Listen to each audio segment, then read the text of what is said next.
ফেনীবাসী কেমন আছেন সবাই?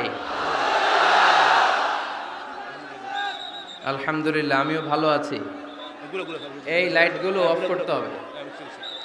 একবার তো বন্ধ হয়েছিল, আবার চালু হইলো কেন? লাইটগুলো বন্ধ করে দাও। ব্যাস ব্যাস, মাশাআল্লাহ। দেখেছি, সবাইকে দেখেছি।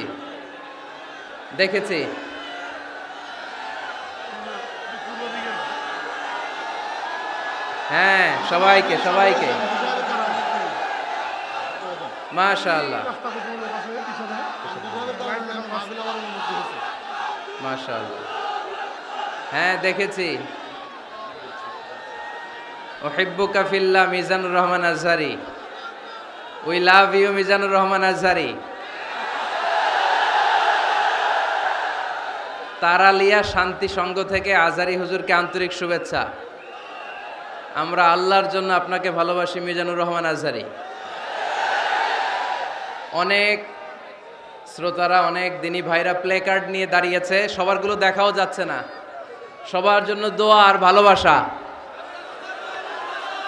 আমরা ভালোবাসা দিয়ে বিশ্ব জয় করব, ঠিক কিনা? হেরে যাবে ওদের হিংসার ষড়যন্ত্র, জিতে যাবে আমাদের ভালোবাসা। আমাদের ভালোবাসাকে হারায় দেওয়ার মতো শক্তি পৃথিবীর কারণে চিল্লায় বলো, ঠিক কিনা?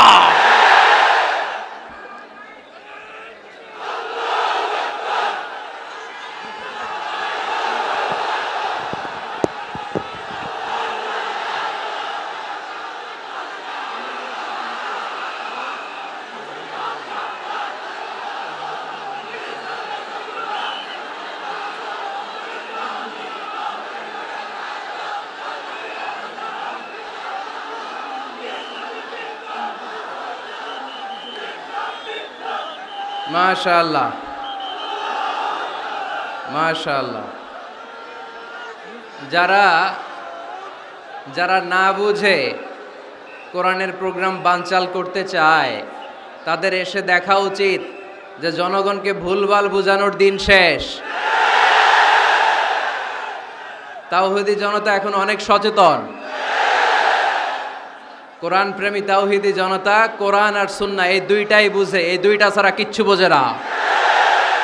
এই জন্য কোরআন আছে যেখানে আমরা আছি, সুন্নাহ আছে যেখানে আমরা আছি, ইসলাম আছে যেখানে আমরা আছি।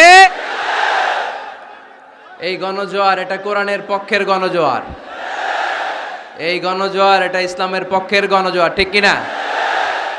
আজকে এই ময়দান থেকে বিরিয়ানির প্যাকেট দেয়া হবে? দুনিয়াবি কোনো স্বার্থ পাওয়া যাবে? একজনকে খুশি করতে এসেছি, চিল্লায় বলতে হবে তিনি কে। এজন্য গণজোয়ার আটকানো যায় না। আপনারা বানের পানি যখন ছুটতে শুরু করে দেখছেন আপনারা? ওইটারে আটকানো যায়? আটকাইতে গেলে পানি খালি বাড়তে থাকে, ফুলে ফেপে উপরে উঠতে থাকে। এক সময় যারা বাদ দিতে আসে এদেরকে সব ভেঙে মেসাকার করে দেয়। এজন্য যারা কোরআনের মাহফিলকে বানচাল করতে চায় এরা বোঝে নাই, না বুঝে এগুলো করেছে।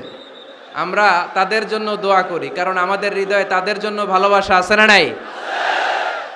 আজকে আসেন, আমাদের সাথে বসেন, দেখেন আমরা কোরআনের বিপক্ষে, আমার নবীর বিপক্ষে, আমার ইসলামের বিপক্ষে আমরা কোনো কথা বলি না, ঠিক কিনা? আমাদের এই পবিত্র মঞ্চগুলো থেকে কোরআনের পক্ষে কথা হয়। এই পবিত্র মঞ্চগুলো থেকে আমার নবীর শানের ব্যাপারে কথা হয়। এই পবিত্র মঞ্চগুলো থেকে ইসলামের পক্ষে কথা হয়। তো যেখানে ইসলামের কথা হয়, কোরআনের কথা হয়, বিশ্বনবী সাল্লাল্লাহু আলাইহি ইসলামের বায়োগ্রাফি নিয়ে কথা হয়, কোনো মুমিন ওই রকম বরকতময় মজলিস বন্ধ করতে পারে? আল্লাহ আমাদেরকে সহি সমঝ দান করুক, সহি বুঝ দান করুক। আমরা যেন সবসময় কোরআনের পক্ষে থাকতে পারি। আল্লাহ তুমি তৌফিক দাও। আজকের এই মাহফিলটাকে আল্লাহ তুমি আমাদের নাজাতের ওসিলা বানাও। আওয়াজ করে উত্তর দেন, সকল প্রশংসার মালিককে, সকল ক্ষমতার উৎসকে। কেউ যেটা পারে না পারে কে? কেউ যেটা দেখে না দেখে কে? কেউ যেটা শোনে না শোনে কে? সে আল্লাহর জন্য আওয়াজ করে আমরা পড়বো আলহামদুলিল্লাহ। সবাই পড়েন রব্বানা লাকাল হামদ হামদান কাসীরান তাইয়িবান মুবারাকান ফীহি ইয়া রাব্বি লাকাল হামদু কামা ইয়ানবাগি লিজালালি ওয়াজহিকা ওয়া আযীমি সুলতানিকা লাকাল হামদু বিল ঈমান লাকাল হামদু বিল ইসলাম লাকাল হামদু বিল কুরআন। আমরা প্রশংসা করলাম কার? সব সময় প্রশংসা করব কার? আমরা যেন মনিবের, আমার রব্বে করিমের, আল্লাহ রব্বুল ইজ্জা ওয়াল জালালের প্রশংসা যেন বেশি বেশি করতে পারে। আল্লাহ তুমি তৌফিক দাও। আরো জোরে পড়েন আমিন। উত্তর কাশিমপুর মডেল দাখিল মাদ্রাসার উদ্যোগে আজকের এই বিশাল তাফসিরুল কোরআনের মাহফিল। মাদ্রাসাটা কোন দিকে? এই পাশেই। এটার আগে একটা ডেট হয়েছিল, ওই দিন আমরা আসতে পারি নাই। কয় তারিখে? ডিসেম্বরের 4 তারিখ। জি জি, আসার কথা ছিল, আমারও আসার খুব ইচ্ছা ছিল, কারণ ফেনীবাসীদেরকে আমি ভালোবাসি, ফেনীবাসীরা ভালোবাসে আমায়। তো আসার সুযোগ হয় নাই। কাদারাম মাকদুরা, মহাবিশ্ব সৃষ্টির 50,000 বছর আগে এই পৃথিবীতে কি ঘটবে তার সব লিপিবদ্ধ করে রেখেছেন কে? আল্লাহ এখানে মিলন মেলা ঘটাবে আজকে। এটা কি 4 তারিখে করা সম্ভব? না। তাকদীরে আমাদের জন্য আল্লাহ তাআলা আজকে রেখে দিয়েছেন, এজন্য আজকে আমরা একত্রিত হয়েছি। আলহামদুলিল্লাহ পড়েন। সময় সকাল 10টা থেকে দিয়ে রাখছেন, তো এদেরকে তো কষ্ট দিচ্ছেন আপনারা।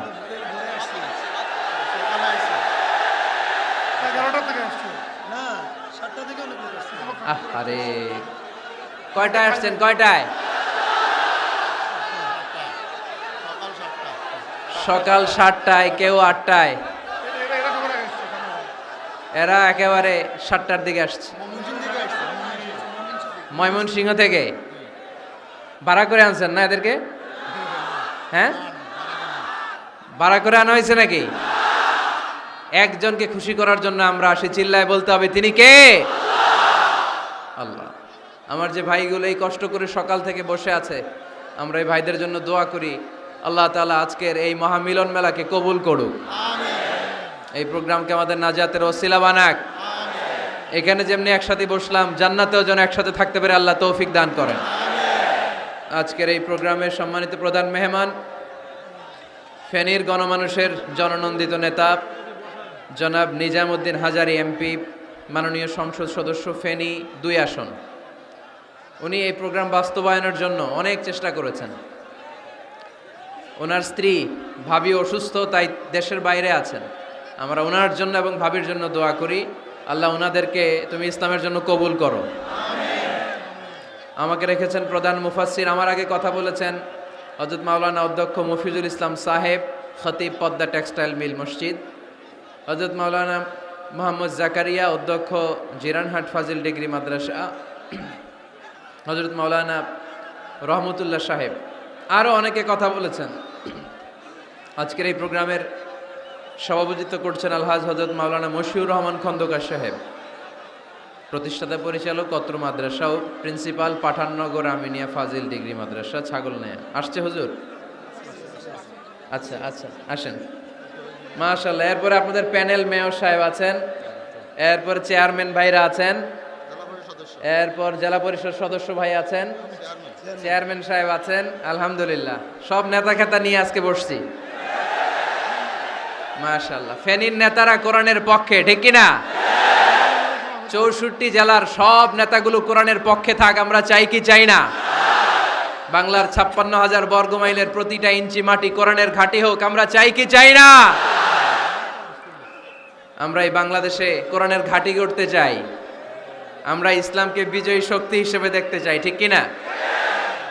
এরপরে আমার নানা ভাই আছেন পাশে, ডক্টর শামসুদ্দিন আমার নানা ভাই, তারপর ডক্টর মোজাম্মেল হক আজহারি আছেন, তারপরে এই যে এয়ারপোর্টে গেলে ভাই ভিআইপি লাউঞ্জে খুব সময় দেন, এরকম অনেকে আছেন। সব ওলামা হজরতের নাম যদি আমি বলতে পারতাম ভাল লাগতো। আইম্মাতুল মাসাজিদ, মসজিদের ইমাম সাহেবেরা, মুয়াজ্জিন সাহেবেরা, খতিব সাহেবেরা, কওমি মাদ্রাসার মুহতামিম সাহেবরা, আলিয়া মাদ্রাসার প্রিন্সিপাল হুজুরেরা, স্কুল কলেজ ইউনিভার্সিটির শিক্ষকেরা, পর্দার আড়ালে মায়েরা বোনেরা, আপামর তৌহিদি জনতা, আর আমার কলিজার টুকরা যুবক ভাইয়েরা, সব যুবক, বেশিরভাগ যুবক, মাশাআল্লাহ মাশাআল্লাহ মাশাআল্লাহ। আমাদের হাতে সময় খুব কম। সামনে এশার আজান, এই আজানের আগ পর্যন্ত আমরা কিছু কথা শুনবো ইনশাল্লাহ। পড়েন, আওয়াজ করা যাবে না। এখন আমি আওয়াজ শুনতে পাচ্ছি, আওয়াজ করা যাবে না। দেখেছি, সবাইকে দেখেছি, মাশাআল্লাহ। হ্যাঁ দেখলাম, হ্যাঁ শুরুতেই হাত নাড়িয়ে শুভেচ্ছা জানিয়েছি, বারবার করা যাবে না। দেখলাম সবাইকে, থামতে হবে এবার। মাশাআল্লাহ, ফেনের ছেলেরা অনেক ভদ্র। এত বড় গ্যাদারিং কিন্তু অল্পতেই থেমে গেছে। অন্যান্য জায়গায় অনেক চিৎকার চেঁচামেচি করতে হয়, আলহামদুলিল্লাহ একটা আওয়াজ হবে না।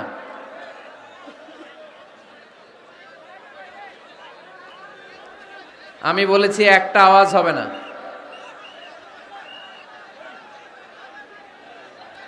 ওই যে আমি একটা আওয়াজ হবে না বলছি, ওরা দুইটা আওয়াজ করতেছে। আওয়াজ করবেন না, না, নো সাউন্ড। আজকে আমরা সূরাতুল হুজরাত থেকে কথা শুনবো। কোন সূরা থেকে? হুজরাত। সবাই বলেন হুজরাত। হুজরাত শব্দটা হুজরা শব্দের প্লুরাল, অর্থ হচ্ছে কামরা। মসজিদে ইমাম সাহেবের হুজরা আছে না নাই? ইমাম সাহেবের কামরা আছে না? আছে। তা আল্লাহর রাসূল সাল্লাল্লাহু আলাইহি সাল্লামের এরকম হুজরাখানা ছিল। এট এ টাইমে আল্লাহর হাবিব সাল্লাল্লাহু আলাইহি ইসলামের 9টা হুজরাখানা ছিল, যেখানে 9 জন বিবি বসবাস করতেন। কিছু বেদুইন লোকজন এসে কেমন করে বিশ্বনবী সাল্লাল্লাহু আলাইহি ইসলামের সাথে আচরণ করতে হবে এটা জানতো না। তাদের মধ্যে সভ্যতা ভব্যতার ছোঁয়া স্পর্শ লাগেনি। পরে আমরা নিজেরা নিজেদেরকে যেমনে ডাকি, তারাও এসে বিশ্বনবীকে এভাবে ডাকা শুরু করলো। কারো নাম যদি হয় আব্দুল্লাহ, আব্দুল্লাহর বন্ধু তারা ডাকবে এই আব্দুল্লাহ। কারো নাম যদি হয় করিম, তার বন্ধুটা ডাকে এই করিম। কারো নাম যদি হয় আবু বকর, তার বন্ধুটা ডাকে এই আবু বকর। কিন্তু বিশ্বনবী সাল্লাল্লাহু আলাইহি ইসলামকে কি এই মুহাম্মদ এইভাবে ডাকা যাবে? না, ডাকা যাবে না। যদিও তিনি মানুষ, কিন্তু অসাধারণ মানুষ। যদিও তিনি নবী, তিনি মহানবী। তিনি সব নবীদের নবী, ঠিক কি না? As a father, as a teacher, as a commander, as a lawgiver, as a lawmaker, Muhammad is the superman of the world. সুবহানাল্লাহ পড়েন। আমার নবীর চাইতে শ্রেষ্ঠ কোনো মানুষ গোটা বিশ্বে দ্বিতীয়টা হতে পারে না। আমার নবীর চাইতে the most trust worthy personality, বিশ্বস্ত মানুষ এই পৃথিবীতে হতে পারে না। সে কোন বন্ধু বলো বড় বিশ্বস্ত,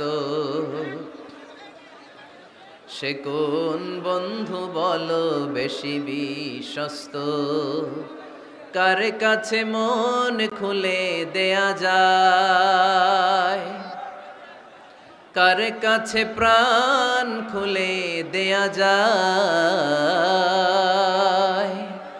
হওয়া যায় অতি আশ্বস্ত, তার নাম আহমদ বড় বিশ্বস্ত। সুবহানাল্লাহ পড়েন।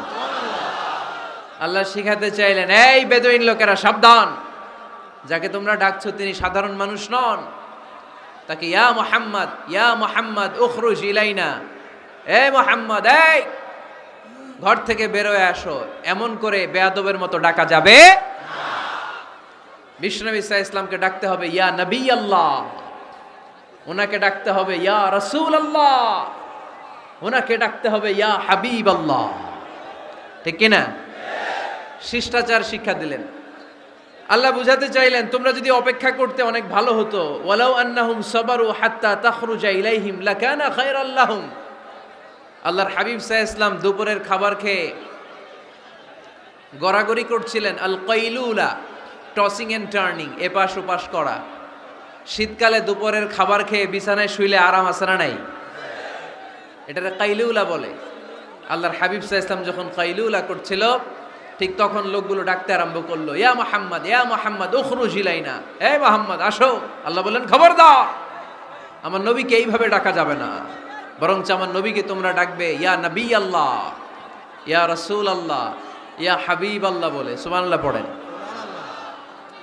আল্লাহর হাবিব সাল্লাল্লাহু আলাইহি ওয়াসাল্লাম যতক্ষণ না বের হয়ে আসে তোমাদের অপেক্ষা করা উচিত, সবর করা উচিত। আমরা অনেক সময় সবর করি না। ব্যাপার কি? আওয়াজ আবার বাড়তেছে কেন? এদিকে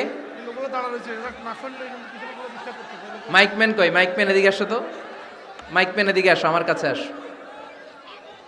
ভাই আওয়াজ করবেন না, এই আওয়াজ থামাতে থামাতেই এশার আজান হয়ে যাবে, আমি চলে যাব, আলোচনা শেষ, আমি চলে যাব। উপরে উঠাও, একটু উপরে, এদিকে এদিকে। আমি একটা কথা শুরু করলে এখানে চিৎকার চেঁচামেচি, আমি থামাবো, আবার শুরু করলে এটা হয় না। অল্প কয়েক মিনিট, লম্বা চোরা বক্তব্যের সুযোগও নাই। এশার আজান হবে একটু পরে, একটু উপরে উঠাও। আমি চাই পিন পতন নীরবতা। আরেকটু আরেকটু, ব্যাস। আবার তো নিচে নেমে যায়। আওয়াজ করো না, আওয়াজ করো না ভাই, আওয়াজ করো না।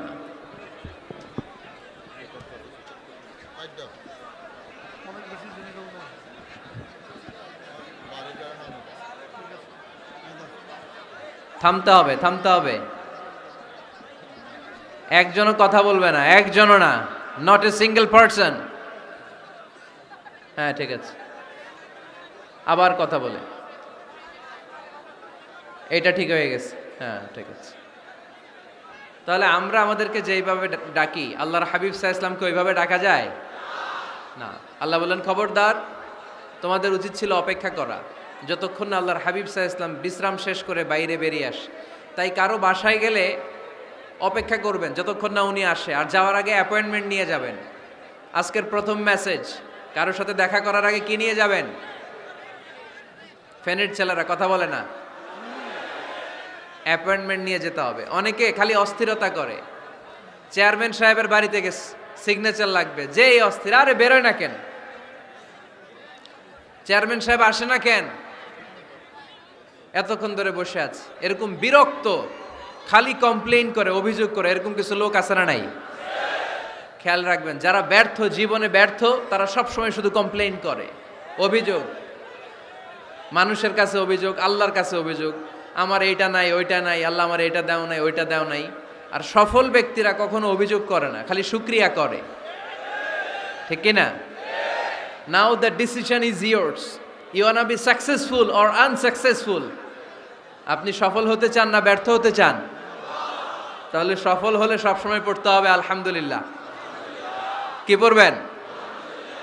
হুজুরের সাথে দেখা করতে গেছে, যে এই হুজুর আসে না কেন, কতক্ষণ ধরে বসে আছি। আরে হুজুরও মানুষ, হুজুরও অসুস্থ হয়, হুজুরেরও ফ্যামিলি আছে, হুজুরের ঘুমানো লাগে, হুজুর রোবট না। আমাদের যখন অ্যাপয়েন্টমেন্ট নেয় মেপে দেয়, হুজুর এই তো সহজ, আপনি এটা করে আসবেন, এরপরে হেলিকপ্টার রেডি, এরপরে ওইটাতে যাবেন, ওইখান থেকে হেলিকপ্টার রেডি। আমি রোবট, হুজুর কি রোবট? হুজুর তো মানুষ না। এগুলো করবেন না, ধৈর্য ধরতে শিখুন, একটু স্থির হন। স্টপ, অনেক হয়েছে, আর না। অস্থির জীবন আমরা চাই না। এই কোরআন আমাদেরকে অস্থির সময়ে স্বস্তির বাণী শোনায়, ঠিক কিনা? কিসের বাণী শোনায়? স্বস্তির বাণী। কোন সময়ে? অস্থির সময়ে স্বস্তির বাণী শোনায় কোরআন, ঠিক কিনা? এজন্য আজকের প্রথম মেসেজ হচ্ছে, কারো বাসায় গেলে পারমিশন নিতে হবে। দরজার সামনে যেয়ে আগে সালাম দিবেন 3 বার। কয়বার? অনুমতি চাইবেন, অনুমতি দিলে ঢুকবেন, অনুমতি না দিলে বের হয়ে চলে আসবেন। পারা যাবে? এজন্য রব্বুল আলামিন বলেন, ইয়া আইয়ুহাল্লাযীনা আমানু লা তাদখুলু বুয়ুতান গায়রা বুয়ুতিকুম হাত্তা তাস্তানিসু ওয়া তুসাল্লিমু আলা আহলিহা যালিকুম খায়রুল লাকুম লাআল্লাকুম তাযাক্কারুন। সুবহানাল্লাহ পড়েন। আল্লাহ ডেকে বললেন, ও ঈমানদারেরা শোনো শোনো, তোমরা যখন অন্য কারো বাড়িতে যাবে খবরদার অনুমতি না নিয়ে সালাম না দিয়ে ঘরে ঢুকে যেও না। দরজার সামনে দাঁড়িয়ে থাকো, দরজার সামনে দাঁড়িয়ে দাঁড়িয়ে 3 বার অনুমতি চাও, তারপরে সালাম দাও। অনুমতি দিলে ঢুকবা, নচেত চলে যাবা। ঠিক কি না? এই আইনটা কার? ফেনীবাসী কি আইনটা মনে রাখতে পারবে? কারো বাসায় যাওয়ার আগে অ্যাপয়েন্টমেন্ট নিয়ে যাব, আর যে হুট করে দরজার ভিতরে ঢুকে যাব না, অপেক্ষা করব। You have to wait. তিনি আসতে বললে এরপরে ঢুকবো। মনে থাকবে? কারো ঘরে অনুমতি না নিয়ে ঢুকা কবিরা গুনাহ। কি গুনাহ? আমরা এগুলোর ইসলাম মনে করি না, আমরা ম্যানার জানি না, আমরা সোশ্যাল নর্মস জানি না। আমরা মনে করি নামাজ, রোজা, হজ, যাকাত, জিকির এগুলাই ইসলাম। ঠিক কিনা? ধরাবাঁধা ইসলাম হিন্দু ধর্মের মতো গদবাঁধা কোনো ধর্ম নয়। আমাদের মসজিদ এটা গির্জা, প্যাগোডা, সেনাগোগ আর গুরুদুয়ারার মতো যে কোনো আবাদতগাহ নয়। আমাদের মসজিদগুলো আমাদের সামাজিক ঐক্যের কেন্দ্রবিন্দু। আমাদের ইসলাম হচ্ছে আমাদের জীবন চালানোর মেথোডোলজি। কেমন করে এই লাইফটা সুন্দর হবে, স্মুথ হবে, তার সব নির্দেশনা কোরআনের ভেতরে আছে না নাই? এজন্য বিশ্বনবী বললেন, খবরদার কারো ঘরে যাওয়ার আগে সালাম দাও, পাশাপাশি অনুমতি চাও। এক সাহাবী দাঁড়িয়ে বললেন, ইয়া রাসূলুল্লাহ, ইয়া হাবিবাল্লাহ, আমার ঘরে আমরা কেবল 2 জন থাকি, 2টা ঘর। এক ঘরে থাকে আমার আম্মা, আরেক ঘরে থাকে আমি। আফাস্তাদিনু আলা উম্মি, আমি কি আমার মায়ের ঘরে ঢোকার আগে অনুমতি নেওয়া লাগবে নাকি? নবী হে, 2টা রুম আমার ঘরে, এক রুমে আমি, আরেক রুমে আমার মা।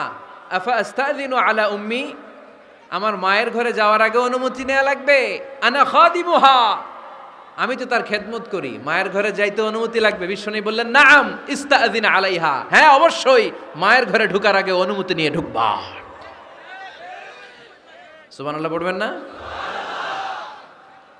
সাহাবী বললেন, ইয়া রাসূলুল্লাহ, তিনি তো আমার মা, অনুমতি লাগবে কেন? বিশ্বনবী বললেন, আতুহিব্বু আন তারাহা উরিয়ানাতান, ও সাহাবী, তুমি কি তোমার মাকে উলঙ্গ দেখতে পছন্দ করো নাকি? সাহাবী বললেন, না, কশ্চিনকালেও নয়, আমি কখনো আমার মারে উলঙ্গ অবস্থায় দেখতে পছন্দ করব না। বিশ্বনবী বললেন, তাহলে অবশ্যই অনুমতি নিয়ে ঢুকবা।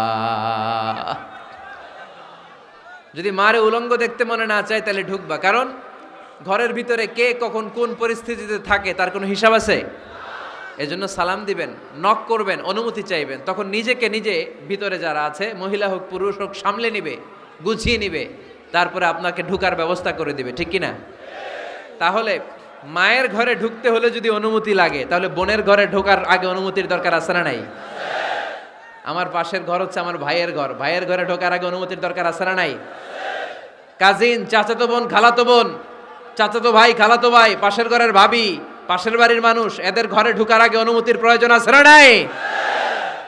খবরদার, খবরদার, এটা কবিরা গুনাহ। This is my first message to the people of Feni tonight. আজ রাতে ফেনীবাসীদের কাছে আমার প্রথম মেসেজ হচ্ছে, কারো ঘরে যাওয়ার আগে অ্যাপয়েন্টমেন্ট নিয়ে যাব। কখন তার সাথে দেখা করব, আগে অ্যাপয়েন্টমেন্ট নিয়ে যাব, তারপরে যে দরজার বাইরে দাঁড়িয়ে পারমিশন চাইবো, মানে অনুমতি নিব, তারপরে সালাম দিব, এরপরে ঘরে ঢুকবো। পারা যাবে? ইনশাল্লাহ পড়তে পারবেন না আওয়াজ করে? আজকে আলোচনার বিষয় হচ্ছে সূরাতুল হুজুরাত। সূরার নাম কি? হুজুরাত। এটা মাদানী সূরা। কি সূরা? এটা কোরআনের 49 নম্বর সূরা। কত নম্বর সূরা? এই সূরায় মোট আয়াত আছে 18টি। কয়টি? এবার আমি প্রশ্ন করব, উত্তর দেন। এই সূরায় মোট আয়াত সংখ্যা কয়টি? 18টি। এটি কোরআনের কততম সূরা? 49তম সূরা। আর সূরাটা মাক্কি সূরা। কি সূরা? মাদানী সূরা। এই সূরাটাকে বলা হয় সামাজিক রীতিনীতির সূরা। সোশ্যাল নর্মস শেখানো হয়েছে এই সূরায়। কেমন করে সমাজের শান্তি শৃঙ্খলার ভারসাম্য অক্ষুণ্ণ থাকবে সে ব্যাপারে এই সূরাতে আল্লাহ তাআলা কিছু দিক নির্দেশনা দিয়েছেন। আমাদের সমাজের ভারসাম্য ঠিক নাই, শান্তি নাই, সুশৃঙ্খলা নাই, শুধু মারামারি, জিঘাংসা, কিলাকিলি, হিংসা, বিদ্বেষ, বিশৃঙ্খলা।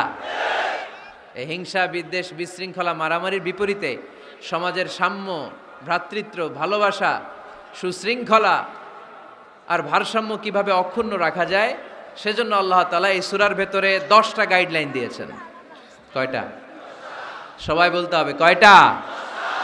10টা। প্রথম গাইডলাইন হচ্ছে আল্লাহ তাআলা বলছেন, খবরদার যারা বিশ্বাসী বলে নিজেদেরকে দাবি করো, আল্লাহ আল্লাহর রাসূলের নিয়মের বা আইনের উপর দিয়ে টপকে যেও না।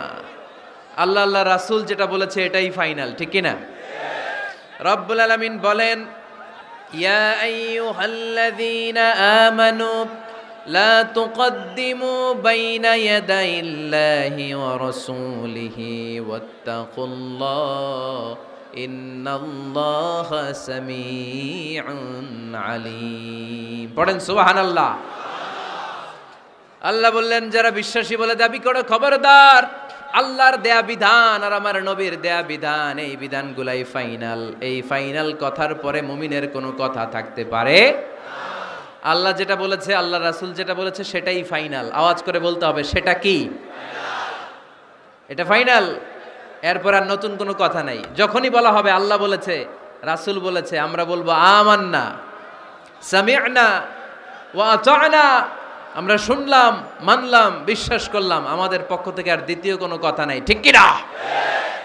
এজন্য আল্লাহ বললেন, খবরদার আমি আর আমার রাসূল যেটা দিয়েছি সেটাই ফাইনাল।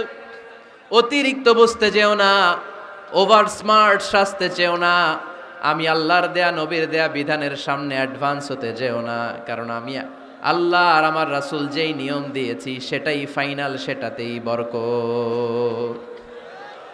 কোন মুমিন বান্দাবান্দীদের কাছে যখন আল্লাহ আর আল্লাহর রাসূলের কথা বলা হয় তাদের কাছে এটাই ফাইনাল, ঠিক কি না? ওমা কানা লিমুমিনিন ওয়ালা মুমিনাতিন ইযা খাদাল্লাহু ওয়া রাসূলুহু আমরান আইয়াকুনা লাহুমুল খিয়ারাতু মিন আমরিহিম। মুমিন নরনারীর কাছে যখন বলা হবে এটা আল্লাহর কথা, আল্লাহর রাসূলের কথা, এটাই ফাইনাল। এরপরে মুমিনের আর নতুন কোনো চয়েস থাকতে পারে না। আল্লাহ বলেছে 5 ওয়াক্ত সালাত জামাতের সাথে আদায় করো, এটাই ফাইনাল, ঠিক কি না? আল্লাহ বলেছেন চুরি করলে চোরের হাত কেটে দাও। বিশ্বনবী জীবদ্দশায় চোরের হাত কেটে দেখিয়ে দিয়েছেন, চুরি করলে হাত কেটে দাও, এটাই ফাইনাল, ঠিক কি না? আল্লাহ নিয়ম জারি করেছেন, ও নারীরা পর্দা করে ঘর থেকে বের হও, এর উপরে কোনো কথা নাই, জোরে বলেন ঠিক কি না? আল্লাহ আইন করে দিয়েছেন রমাদানের 29 দিন কিংবা 30 দিন রোজা রাখবা, এটাই ফাইনাল, এরপরে কোনো কথা নাই, জোরে বলেন ঠিক কি না? যারা সম্পদশালী হয়েছো বছরান্তে 2.5% যাকাত দিবা, বিধানটা কার? এটাই ফাইনাল, এরপরে কোনো কথা আছে? তার মানে আল্লাহ আল্লাহ রাসূল যেটা দিয়েছে এটাই ফাইনাল, এটাই সর্বোৎকৃষ্ট, এর চেয়ে উৎকৃষ্ট আর ভালো হতে পারে না, এটাই শ্রেষ্ঠ। এক সাহাবী বলল, আসুমুদ্দাহার, আমি সারা বছর রোজা রাখবো, রোজা ভাঙবো না। আরেক সাহাবী বলল, আ'তাজিলুন নিসা, আমি আমার বউয়ের কাছে যাব না, আজীবন বৈরাগ্য জীবন যাপন করব। আরেক সাহাবী বলল, উসল্লি লাইলা কুল্লাহ, সারা রাত তাহাজ্জুদ পড়ব, ঘুমাবো না। এই কথা শুনে বিশ্বনবী রেগে গেলেন। বিশ্বনবী বললেন, কে কে বলেছে এই কথা যে সারা বছর রোজা রাখবে, সারা রাত তাহাজ্জুদ পড়বে, স্ত্রীর কাছে যাবে না? ইন্নী আখশাকুম লিল্লাহি ওয়া আতকাকুম লাহু, নিশ্চয় আমি তোমাদের চাইতে আল্লাহকে বেশি ভয় করি। আমি বিশ্বনবী সবচেয়ে বড় মুত্তাকি, আমি বিশ্বনবী সবচেয়ে বড় বুজুর্গ, আমি বিশ্বনবী সবচেয়ে বড় আল্লাহওয়ালা। তো আমি এত বড় আল্লাহওয়ালা হয়ে আমি 11 জন স্ত্রী রেখেছি, আমি এত বড় আল্লাহওয়ালা হয়ে রাতে তাহাজ্জুদও পড়ি, আবার কিছু অংশ ঘুমাই, আমি এত বড় আল্লাহওয়ালা হয়ে বছরে কিছু সময় রোজা রাখি, মাঝে মাঝে রাখি না। তা আমি ব্যালেন্স করে জীবন ধারণের পরে আমার আল্লাহওয়ালাগিরিতে কোনো সমস্যা হয় নাই, আমার নবী হতে সমস্যা হয় নাই। তোমাদের সমস্যা হলো কেন? তোমরা কোত্থেকে এটা শিখেছো? আমি বিশ্বনবী যেটা শিখিয়েছি এটাই ফাইনাল, এর চেয়ে শ্রেষ্ঠ কোনো কাজ আর হতে পারে না। চিল্লায় বলেন ঠিক কি না? ফজরের ফরজ নামাজ কয় রাকাত? আওয়াজ করে বলেন। বিধানটা কার? আপনি যদি বলেন আমি একটু বাড়ায় পড়ব, 3 রাকাত পড়ব, সব বেশি হবে না? কারণ আপনি অ্যাডভান্স হয়েছেন। লা তুকদ্দিমু বাইনা ইয়াদাইল্লাহি ওয়া রাসূলিহি, খবরদার আল্লাহ আল্লাহ রাসূলের উপর অ্যাডভান্স হয়ো না। রমাদানের রোজা 30টা, আপনি যদি বলেন 35টা রাখবো, ফেনীর ভাইয়েরা রমজানের পরে আরো 5টা যদি একাধারে রাখেন, রমজান মনে করে আল্লাহ কবুল করবে? কবুল করবে? তার মানে আল্লাহ আল্লাহ রাসূল যেটা বলেছে এটাই ফাইনাল, এর চেয়ে বেশি কিছু আর ইবাদত করা যাবে, এর চেয়ে শ্রেষ্ঠ ইবাদত হতে পারে না। বিষ্ণু ইসা ইসলাম বললেন সারা রাত তাহাজ্জুদ পড়লে এটা শ্রেষ্ঠ ইবাদত নয়, বরং রাতের কিছু অংশ ঘুমাবা, কিছু অংশ তাহাজ্জুদ পড়বা। আইয়ামুল বীজের রোজা রাখবা, সোম আর বৃহস্পতিবার রোজা রাখবা, আরাফার রোজা রাখবা, আশুরার রোজা রাখবা, শাওয়ালের 6 রোজা রাখবা। এর চেয়েও বেশি রাখতে চাইলে একদিন রোজা রাখবা, আরেকদিন রাখবা না, একদিন রাখবা, আরেকদিন রাখবা না। এর চেয়ে ভালো রোজার হতে পারে? হতে পারে না। আল্লাহর হাবিব সাল্লাল্লাহু আলাইহি ওয়াসাল্লাম বললেন সেই শ্রেষ্ঠ যে স্ত্রীদের সাথেও মেলামেশা করে আবার ইবাদতও করে। ইসলামের মধ্যে ভারসাম্য আছে না নাই? তাহলে বোঝা গেল আল্লাহর হাবিব সাল্লাল্লাহু আলাইহি ওয়াসাল্লাম আল্লাহর সবচেয়ে কাছের, তিনি সবচেয়ে বড় মুত্তাকি। ফেনীবাসী আওয়াজ করে বলেন তো, আমার নবীর চাইতে বড় মুত্তাকি হওয়া যাবে? আমার নবীর চাইতে বড় আল্লাহওয়ালা হওয়া যাবে? নামাজ কেমন করে পড়তে হয় এটা নবী শিখায় গিয়েছেন, এর চেয়ে বেশি কিছু করা যাবে? জিকির কেমন করে করতে হয় এটা বিশ্বনবী শিখিয়ে গিয়েছেন কি জান নাই? বিশ্বনবীর শিখানো পন্থার বাইরে নতুন পন্থায় জিকির করা যাবে? তাহলে আল্লাহ এবং আল্লাহ রাসূল যা শিখিয়েছে এটাই ফাইনাল। আল্লাহ আল্লাহ রাসূলের কথার উপরে আমরা দ্বিতীয় কোনো কথা বলতে চাই না। এটা হচ্ছে 1 নাম্বার গাইডলাইন। সমাজে যদি শান্তি আনতে চান এই গাইডলাইন মানতে হবে। বিশ্বাসীদের জন্য 2 নাম্বার গাইডলাইন হচ্ছে লা তারফাউ আসওয়াতাকুম ফাওকা সাউতিন নবী। খবরদার ওহে বিশ্বাসীরা, নবীর কণ্ঠের চাইতে যেন তোমাদের কণ্ঠ উঁচু হয়ে না যায়। আপনারা কথা শুনতেছেন? মনোযোগ আছে না গেছে? বনু তামিম গোত্রের নেতা কে হবে? আল্লাহর হাবিব সাল্লাল্লাহু আলাইহি ওয়াসাল্লাম পরামর্শ করছিলেন। সাইয়েদনা আবু বকর বললেন আমার মতামত হচ্ছে এই লোকটা নেতা হলে ভালো হয়, যোগ্য লোক। ওমরে ফারুক বললেন না, উনি না। আবু বকর যেটা বলেছে ওইটা না, আমার মনে হয় এই লোকটা নেতা হলে ভালো হয়। আবু বকর বললেন না ওমর তুমি বুঝো না, আমি যারে বলছি সে ভালো। ওমরে ফারুক বলে না আবু বকর, আমি যাকে বলেছি সে ভালো। এরকম মতামত দিতে দিতে তর্ক করতে করতে বিশ্বনবীর গলার চাইতে সাহাবীদের গলার আওয়াজ বড় হয়ে গিয়েছে। আল্লাহ এটা আরশের উপর থেকে বরদাস্ত করে নাই। আল্লাহ বলেছেন খবরদার লা তারফাউ আসওয়াতাকুম ফাওকা সাউতিন নবী, নবীর কণ্ঠের চাইতে তোমাদের কণ্ঠ যেন উঁচু হয়ে না যায়। আমার নবীকে আমি তোমাদের বন্ধু বানিয়েছি, তোমাদের কাছে রেখেছি, তার মানে এই নয় যা মন চায় তাই নবীর সাথে আচরণ করবা, ঠিক কি না? কখনো যেন নবীর কণ্ঠের চাইতে কণ্ঠ উঁচু হয়ে না যায়। যদি নবীর গলার আওয়াজের চাইতে তোমাদের গলার আওয়াজ উঁচু হয়ে যায়, তোমাদের জীবনের সব নেক আমলগুলোকে আমি বাতিল করে দেব।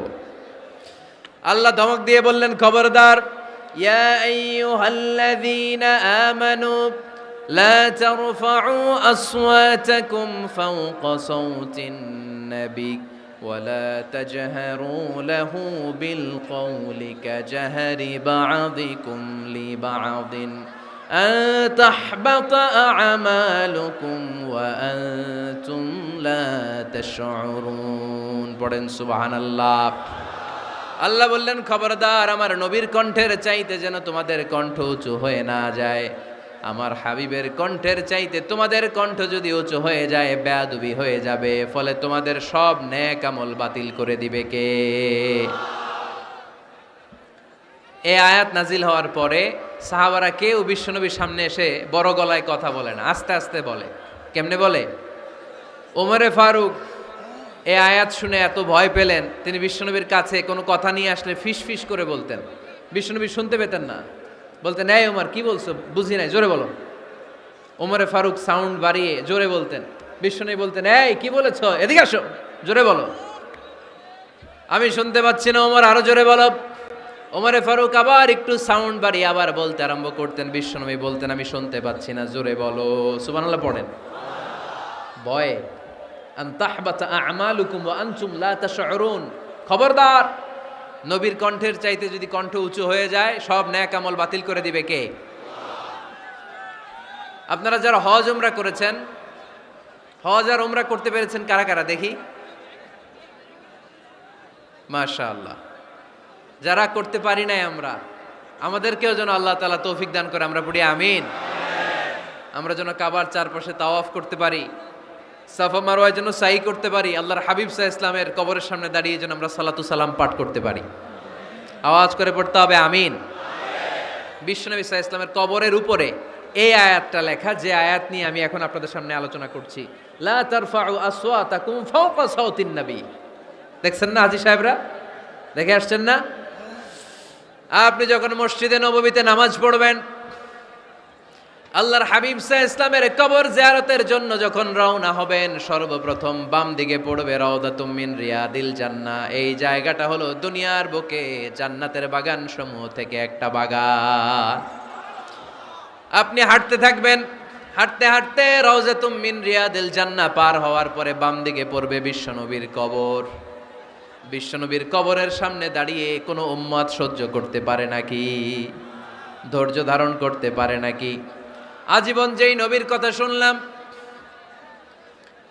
আজীবন যেই নবীর হাদিস চর্চা করলাম, আজীবন যেই নবীর ভালোবাসা হৃদয়ের মধ্যে ধারণ করলাম, ওই নবী নাকি এই জায়গায় শোয়া, ওই নবী নাকি এখানে শুয়ে আছে, এটা কল্পনা করলে কোনো উম্মত ধৈর্য ধারণ করতে পারে?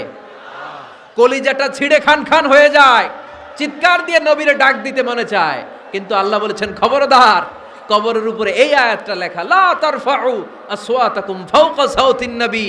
খবরদার, এটা নবীর দরবার, এখানে বড় গলায় চিৎকার চেঁচামেচি করে কোনো আওয়াজ করা যায় না। চিল্লায় বলেন ঠিক কি না?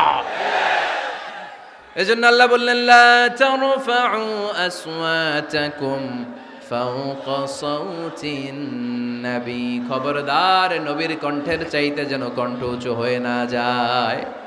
এই আয়াতের হুকুম আল্লাহর হাবিব সাল্লাল্লাহু আলাইহি ইসলামের জীবদ্দশা অবস্থায় যেমন ছিল, ঠিক এখনো এটারে বলবৎ রেখেছে কে? তাই ওইখানে আল্লাহর হাবিব সাল্লাল্লাহু আলাইহি ইসলামের কবরের সামনে বুক ফেটে কান্না আসে, আমার নবী, আমার পেয়ারা নবী এখানে, পেয়ারা রাসূল শুয়ে আছে, এটা জেনেও আমি চিৎকার দিতে পারি না, আমি হই হুল্লোড় করতে পারি না, আমি লাফাতে পারি না, আমি শুধু চোখের পানি ছেড়ে আমার নবীরে সালাম পাঠাতে পারি। ঠিক কিনা? এই আয়াতের হুকুম শুধু নবীর ক্ষেত্রেই প্রযোজ্য নয়, আব্বা আম্মার ক্ষেত্রেও প্রযোজ্য। আব্বা আম্মার সামনে দাঁড়িয়ে বড় গলায় কথা বলা যাবে? উস্তাদ আল আসাতেজা যারা আমাদেরকে শিখিয়েছেন, তাদের সামনে বড় গলায় কথা বলা যাবে না। আধ্যাত্মিক গুরু, ইসলামী আন্দোলনের নেতা, ধর্মীয় নেতা, ওনাদের সামনেও চোখ রাঙিয়ে কথা বলা যাবে না। চিল্লায় বলেন ঠিক কি না? লা তারফাউ আসওয়াতাকুম ফাওকা সাওতিন নবী। আদব নাই সমাজে, আদব নাই, এজন্য এত মহা সমস্যা। তাহলে প্রথম মেসেজ হচ্ছে আল্লাহ আল্লাহর হাবিব যা বলেছেন ওইটাই ফাইনাল, ওইটার উপরে কোনো কথা আছে? দ্বিতীয় মেসেজ হচ্ছে নবীর দরবারে দাঁড়িয়ে বড় গলায় কথা বলা যাবে। 3 নম্বরে আল্লাহ বললেন, ইয়া আইয়ুহাল্লাযীনা আমানু ইন জাআকুম ফাসিকুম বিনাবাইন ফাতাবায়ানু। ও বিশ্বাসীরা, ও ঈমানদার বান্দারা, তোমাদের সামনে যদি কোনো পাপাচারী, কোনো ফাসেক যদি কোনো খবর নিয়ে আসে, খবরটা বিশ্বাস করার আগে যাচাই করে নিও।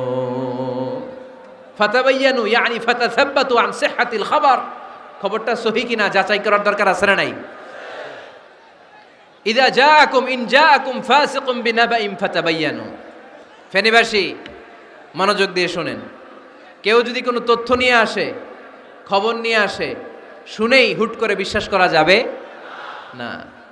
ফেসবুকে প্রায় বিভিন্ন ফেক নিউজ আছে না নাই? রুমর, গুজব আছে না নাই?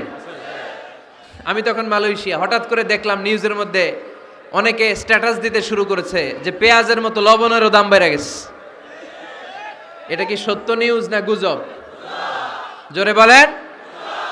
গুজব। আসলে কি লবণের দাম বাড়ছিল? বাড়ে নাই, কিন্তু না জেনেই অনেকে শেয়ার দিছে। এজন্য ফেসবুকে কোনো নিউজ যদি আপনি দেখতে পান, শুনতে পান, verify, justify the news whether it's true or wrong. Check, make a cross check and double check. Regarding the authenticity of the report, এই রিপোর্টটা সঠিক কিনা ভেরিফাই করবেন আগে, তারপরে শেয়ার মারবেন।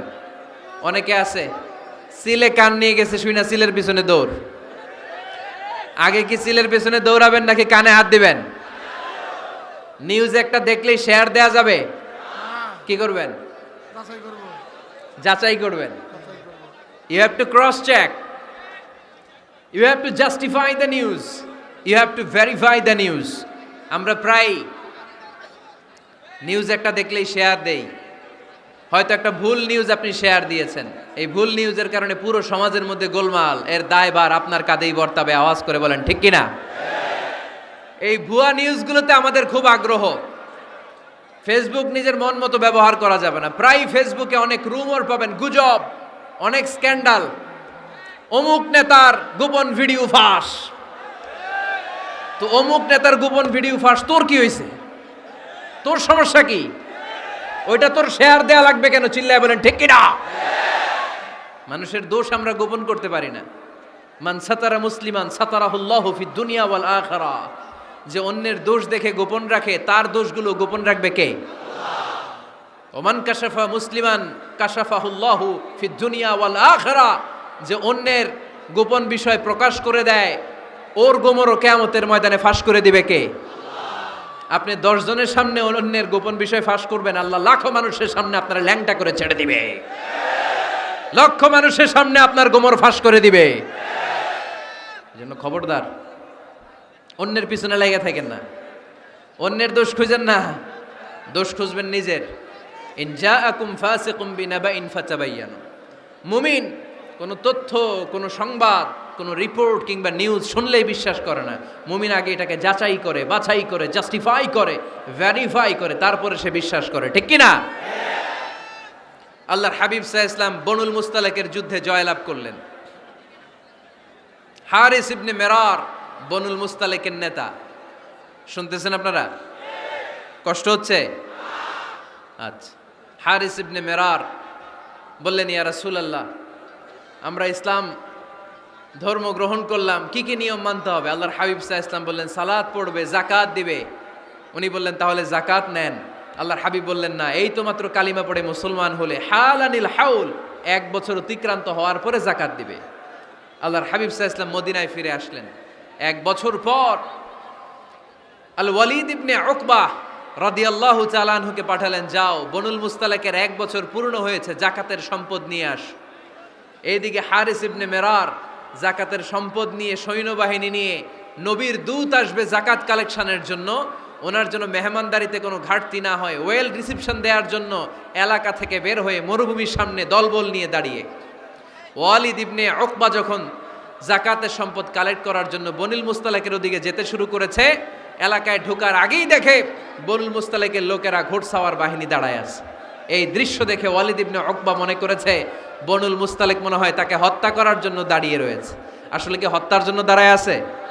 কি জন্য দাঁড়ায় আছে? ওয়েলকামিং রিসিপশন দেওয়ার জন্য। উনি ভয় পেয়ে অ্যাবাউট টার্ন, তথ্য যাচাই না করে মনে করছে আমারে মারবে, ধরবে, about turn, return back to Medina. মদিনায় চলে গেলেন, যে বলে, ইয়া রাসূলুল্লাহ, বনুল মুস্তালিক যাকাত দেওয়া তো দূরের কথা, এগুলো তো সব কাফের হয়ে গেছে। ইয়া রাসূলুল্লাহ, ওরা তো মনে হয় কাফের হয়ে গিয়েছে, যাকাত প্রদান করা তো দূরের কথা, মারার জন্য সৈন্যবাহিনী নিয়ে অ্যাটাক করেছে। বিশ্বনবী রেগে গেলেন। খালিদ বিন ওয়ালিদের নেতৃত্বে 1000 সৈন্যবাহিনী পাঠিয়ে বললেন, যাও বনুল মুস্তালিক অ্যাটাক করো, বনুল মুস্তালিকে অভিযান চালাও। আল্লাহ বললেন, নবী অভিযান পরে চালান। ইন জাআকুম ফাসিকুম বিনাবাইন ফাতাবায়ানু। সুবহানাল্লাহ পড়েন। নবী হে, অভিযান পরে চালান। তথ্য যে নিয়ে আসছে ওয়ালিদ, এটা সত্য কিনা আগে যাচাই করেন।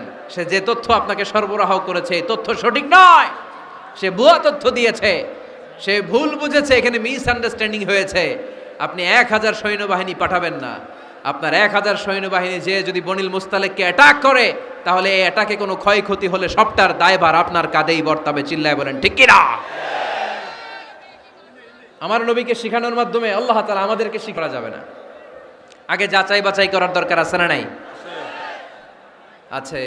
আপনার বন্ধু এসে বলল, আরে দোস্ত তুমি এইখানে, ভাবিরে তো দেখলাম বাজারে আরেক লোকের সাথে ঘুরতেছে, আপনি রেগে মেগে আগুন, অফিস থেকে বাসায় যায় বউরে কিল, আইজো মায়ের কাইলো মায়ের, এরকম হতে পারে না? আপনার বন্ধু হয়তো আপনার ওয়াইফের মতো আরেকজন মহিলাকে দেখেছে, এটা হতে পারে কি পারে না? আপনার ওয়াইফকে জিজ্ঞেস করেন নাই, ক্রস চেক করেন নাই, না করে আপনি ঝগড়া মারামারি শুরু করে দিয়েছেন। এই ছোট্ট ঝগড়া থেকে বিচ্ছেদের দিকে, ডিভোর্সের দিকেও যেতে পারে, এরকম আছে না নাই? এরকম অনেক বুড়ি বুড়ি কেস আমাদের কাছে আছে। নিউজ যাচাই না করে, গুজব আর রুমর যাচাই না করে সিদ্ধান্ত নিয়েছে, পরে মাথার মধ্যে চাপড়ায়, নিজের কপালে নিজে চাপড়ায়, এরকম আছে না নাই?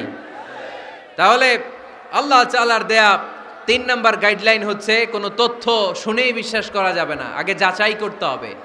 আওয়াজ করে বলেন, আগে কি করতে হবে? যাচাই করতে হবে। যাচাই বাছাই ছাড়া আজ থেকে ফেসবুকে আমরা আর কোনো নিউজ শেয়ার দিবেন? মনে থাকবে? আরে এগুলাই তো জরুরি ওয়াজ। কবরের ওয়াজ তো অনেক শুনছি, জান্নাত জাহান্নামের ভয় আর জান্নাতের নাজ নেয়ামত তো অনেক শুনেছি। সমাজটারে শান্তিপূর্ণ ভারসাম্যপূর্ণ করার দরকার আছে না নাই? খবর শুনে আমরা বিশ্বাস করি, যাচাই না করে আমরা বলে বেড়াই না। যাচাই না করে, নিশ্চিত না হয়ে আজ থেকে কোনো নিউজ আমরা ফেসবুকে শেয়ার দিব না। 4 নম্বরে আল্লাহ বললেন, 4 নম্বর গাইডলাইন আল্লাহ দিলেন, ইয়া আইয়ুহাল্লাযীনা আমানু লা ইয়াসখার কওমুম মিন কওম। খবরদার আমার বিশ্বাসী বান্দারা, আমার ইমানদার বান্দারা, কেউ কোনোদিন কাউরে ঠাট্টা বিদ্রুপ করে না। সুবহানাল্লাহ পড়েন। মুমিন বান্দা কাউকে ঠাট্টা করতে পারে, বিদ্রুপ করতে পারে না। আমাদের জিহ্বা আছে বলে আমরা যা ইচ্ছা তাই বলতে পারি, কথা বলেন না কেন? আমাদের কান আছে বলে কান দিয়ে আমরা যা মনে চাই তাই শুনতে পারি। যেন কানে শুনি সদা তোমার কালাম, হে খোদা, চোখে যেন দেখি শুধু কোরআনের আয়াত। শোনো আমার মুনাজাত, শোনো শোনো ইয়া ইলাহি আমার মুনাজাত, শোনো আমার মুনাজাত। সবাই আওয়াজ করে পড়েন আমিন। লা ইয়াসখার কওমুন মিন কওম। মুমিন বান্দা কখনো অন্য কাউকে ঠাট্টা করবে না। আমার কোনো ভাই মনে কষ্ট পায়, এরকম কোনো ঠাট্টা বিদ্রুপ খোঁচা মেরে পোক মেরে কথা বলা যাবে না। এটা তার চেহারা নিয়ে না, তার পেশা নিয়ে না, তার বংশ নিয়ে না, তার পরিবার নিয়ে না। তার বাবা চুরি করেছে, আমি কি বলতে পারবো তুই চোরের ঘরের চোর? বলে কি বলে না? কেউ একটু মোটা হইলে কয় তুই মোটুর ঘরের মোটু, চোখে কম দেখলে কয় তুই কানার ঘরের কানা। আছে না নাই? না না, স্টপ, থামেন, অনেক হয়েছে, আর না, এগুলো বলা যাবে না। কারো আকৃতি নিয়ে খোটা দেয়া, ঠাট্টা করা, এটা স্বয়ং আল্লাহর সাথে ঠাট্টা করার শামিল, ঠিক কিনা? কারো নাক যদি ছোট হয়, এরে কয় বোচা, তোর নাক বোচা। ফেনীতে আপনারা কি বলেন? হ্যাঁ, তো এই যে যার নাক বোচা হয়েছে, ও কি নিজে বানাইছে? যার নাক খাড়া, এটা বানাইছে কে? যে কালো, বানাইছে কে?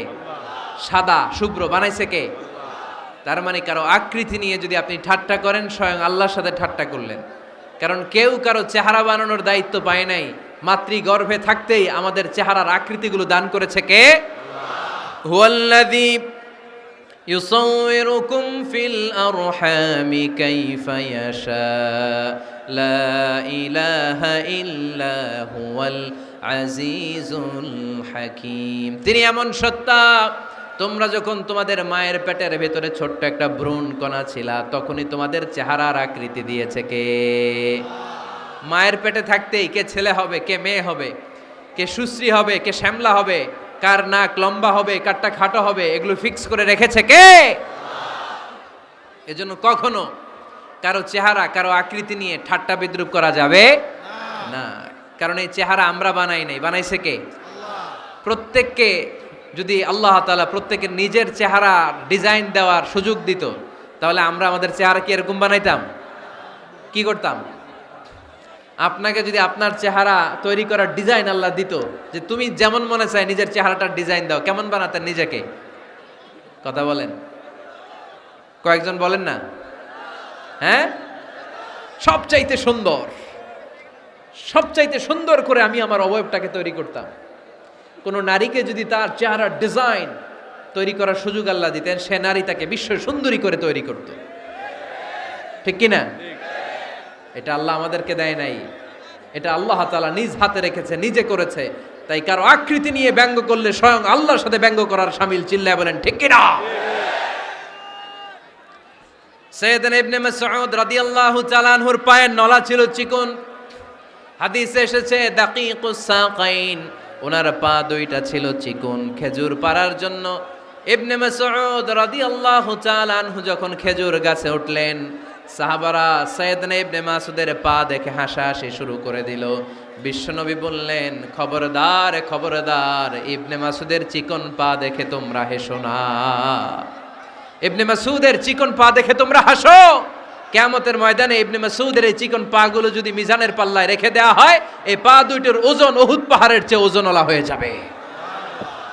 এজন্য খবরদার, জিহ্বা আছে বলে যে কোনো কমেন্ট করবেন না। এই আবার কি হইছে দেখ, আওয়াজ কেন? হ্যাঁ, আর কি দেখবেন? এখনই তো বিদায় নেব আমি, চুপ করেন না, এবার থামেন। জিহ্বা আছে বলেই, জিহ্বা আছে বলেই যে কোনো ধরনের মন্তব্য করা যাবে না। আল্লাহর হাবিব সাল্লাল্লাহু আলাইহি ওয়াসাল্লাম বলেছেন, মাইয়াদমান লি মা বাইনা লিহিয়াইহি ওয়া মা বাইনা রিজলাইহি আদমান লাহুল জান্নাহ। ও আমার উম্মতেরা, তোমাদের মধ্য থেকে কেউ যদি আমাকে দুইটা অঙ্গের গ্যারান্টি দেয়, কয়টা অঙ্গের? সবাই বলতে হবে, কয়টা? আমার কোন উম্মত যদি আমাকে দুইটা অঙ্গের গ্যারান্টি দেয় যে তারা এই দুই অঙ্গের পাপ করবে না, আমি তাদেরকে জান্নাতের গ্যারান্টি দেই। এক নম্বরে মা বাইনা লিহিয়াইহি, দুই চোয়ালের মাঝখানে যা থাকে মানে জিহ্বা। আমার কোন উম্মত যদি আমার গ্যারান্টি দেয় জিহ্বা দিয়ে কোনো মিথ্যা বলবে না, কাউরে বাজে কথা বলবে না, ঠাট্টা বিদ্রূপ করবে না, জিহ্বা দিয়ে যে এই পাপ কাজগুলো হয় এগুলো করবে না। আর দুই রানের মাঝখানে যে অংশ আছে লজ্জাস্থান, এই দুইটা অঙ্গের গ্যারান্টি যদি আমার কোনো উম্মত আমারে দেয়, আমি আমার ওই উম্মতকে জান্নাতের গ্যারান্টি দিয়ে দেব। খবরদার ফেনীবাসী, খবরদার। মন চাইলেই যা মনে চাই মুখ দিয়ে বলা যাবে। আমার রাসূল সাল্লাল্লাহু আলাইহি ইসলামের 11 জন স্ত্রী, এর মধ্যে একজন স্ত্রী ছিলেন একটু স্থূল আকৃতির, মানে মোটা। কি ছিলেন জানেন? ওই স্ত্রীর নাম কি? সফিয়া। কি নাম? সফিয়া বিনতে হুয়াই ইবনে আখতাব। উনি আল্লাহর হাবিব সাল্লাল্লাহু আলাইহি ইসলামের সব স্ত্রীদের মধ্য থেকে একটু স্থূলকার ছিলেন, একটু ফেটি ছিলেন, মোটা ছিলেন। আম্মা জান আয়েশা একবার ওনার প্রতি রেগে আল্লাহ রাসূল সাল্লাল্লাহু আলাইহি ইসলামের কাছে বিচার দিলেন যে আপনার মুটি বউ, মুটকি বউ। আল্লাহর হাবিব সাল্লাল্লাহু আলাইহি ইসলাম এই কথা শুনে রেগে গেলেন। আয়েশা, এটা তুমি কি বললা? তুমি সফিয়ারে মুটি বলে গালি দিলা। লাকাদ কুলতিলা কালিমাতান লাউ মুসিজাতহু লা মাসাজাতিল বাহর। আয়েশা, তুমি এমন একটা কথা সফিয়ার শানে বলেছো, এই কথাটাকে যদি সাগরের মধ্যে ঢেলে দেওয়া হয়, এই কথাটার তিক্ততা আর পঙ্কিলতা পুরো সাগরের নীল পানিকে মুহূর্তে কালো করে দিবে। এজন্য খবরদার, জিহ্বা সামলান। সাহাবারা রাদিয়াল্লাহু তাআলা আনহু আজমাইন, ওনারা জিহ্বা ধরে মাঝে মাঝে জিহ্বার মধ্যে বাড়ি দিতেন আর কাঁদতেন আর বলতেন, জিহ্বা, তোর কারণে কিয়ামতের দিন আমরা আল্লাহর কাছে ধরা খেয়ে যাব। মুমিন চাইলেই এই মুখ দিয়ে যা মনে চায় বলতে পারে। তাহলে 4 নাম্বার গাইডলাইন হচ্ছে, লা ইয়াসখার কওমুন মিন কওম, কোন বিশ্বাসী বান্দা কখনো অন্য বিশ্বাসী বান্দাকে ঠাট্টা বিদ্রূপ করতে পারবে না। 5 নম্বরে আল্লাহ বললেন, ওয়ালা তালমিজু আনফুসাকুম, খবরদার অন্যের দোষ খুঁজবা না। ও আমার বিশ্বাসী বান্দারা, নিজের দোষ খোঁজো, অন্যের দোষ খোঁজো না। দেখেন, সমাজটারে শান্তিপূর্ণ বানানোর জন্য আল্লাহর পক্ষ থেকে কি সুন্দর মোরাল অ্যান্ড এথিক্যাল ইনস্ট্রাকশনস, কি চমৎকার গাইডলাইন। অন্যকে ঠাট্টা করো না। ওয়ালা তালমিজু আনফুসাকুম, নেভার ডিফেম ইচ আদার, একে অপরের দোষ খোঁজো না, নিজের দোষ খোঁজো। কার দোষ খুঁজবেন? আরো জোরে বলতে হবে, কার দোষ খুঁজবেন? অন্যের দোষ খোঁজা যাবে? কিছু লোক আছে দেখবেন সারা দিন চায়ের দোকানে বসে এই বাড়িতে এই সমস্যা, ওই বাড়িতে এই সমস্যা, ওই বাড়িতে এই সমস্যা। তোর বাড়িতে কি সমস্যা? কিছু লোক আছে এই হুজুরের এইটা খারাপ, এই হুজুরের ওইটা ভালো না, এইটা খারাপ, এইটা সমস্যা, এটা সমস্যা। তোর কি সমস্যা? তোর সমস্যা তুই খুঁজে বের কর, নিজের সমস্যা খুঁজে বের কর। যে নিজে নিজের সমালোচনা করতে পারে সেই সর্বাপেক্ষা বুদ্ধিমান। এজন্য খবরদার আমার কলিজার টুকরা যুবক ভাইয়েরা, কখনো কাউকে ব্যঙ্গ করে, বিদ্রূপ করে, ছোট করে কোনো মন্তব্য করা যাবে না। কখনো অন্যের দোষ খোঁজা যাবে না। দোষ আমরা খুঁজবো, নিজের দোষ, ঠিক কিনা? দোষ আমরা খুঁজবো, কার দোষ? চিল্লায় বলতে হবে, কার দোষ? নিজের দোষ খুঁজতে হবে। যারা নিচু মনের মানুষ, এরা মানুষের দোষ নিয়ে কথা বলে। Small people talk about people, average people talk about things and stories, and great people talk about ideas. যারা নিচু মনের মানুষ, এরা মানুষের দোষ নিয়ে কথা বলে। যারা মাঝারি ধরনের মানুষ, এরা এলাকার ঘটনা বিভিন্ন বিষয় নিয়ে কথা বলে। আর যারা বড় মনের মানুষ, এরা আইডিয়া নিয়ে কথা বলে। তারা তাদের আইডিয়াকে কাজে লাগিয়ে সমাজটারে পাল্টে দিতে চায়। যুগ জামানা পাল্টে দিতে চাই না অনেকজন, এক মানুষই আনতে পারে জাতির জাগরণ। এক মানুষই বিপদকালে বাঁচায় কাফেলায়, ক্ষুদ্র ডিঙ্গি বাঁচায় জাহাজ অসীম দরিয়ায়। এজন্য নিজেকে শুধরাতে হবে। ওয়ালা তালমিজু আনফুসাকুম, অন্যের দোষ খোঁজো না, নিজের দোষ খোঁজো। তাহলে ফেনীবাসীরা, এই হোক আমাদের স্লোগান, আমরা নিজেদের দোষ খুঁজবো বেশি, অন্য কারো দোষ কখনো খুঁজবো না। আপনি নিজে ঠিক হয়ে যান, দুনিয়া এমনি ঠিক হয়ে যাবে। নিজে ঠিক তো দুনিয়া ঠিক। নিজেকে শুধরান। অন্যের দোষ দেখে তো আমার লাভ নাই। ও কি করছে এটা ও জবাব দিবে, আমি কি করেছি আল্লাহর সুপ্রিম কোর্টের কাঠগড়ায় সেদিন আমাকে জবাব দিতে হবে। চিল্লায় বলো ঠিক কিনা? এজন্যে অন্যের দোষ যেন আমরা না খুঁজি, নিজেকে যেন পরিবর্তন করি। পরিবর্তন করতে রাজি আছি তো সবাই? পরিবর্তনের অগ্রনায়ক হতে রাজি আছি তো সবাই? সিদ্ধান্ত নিতে হবে, শক্ত সিদ্ধান্ত। দাঁড়াতে হবে, সৈনিকের মতো দাঁড়াতে হবে, ঠিক কিনা? আধারে ভয় পেও না, আলো আছে আড়ালে, অন্ধকার পালিয়ে যাবে তুমি উঠে দাঁড়ালে। নিজেকে দাঁড়াতে হবে, নিজের সাথে নিজের শক্ত বোঝাপড়া করতে হবে। অন্যের দোষ খোঁজার সময় আমাদের নাই। চিল্লায় বলো ঠিক কিনা? দোষ খোঁজা যাবে না, নিজের দোষ নিজের আমরা খুঁজবো। বসেন বসেন। কে ঢুকছে এখানে? হ্যাঁ, কারেন্টে শক করছে। সাপ, সাপ আওয়াজ শুনতে আসে।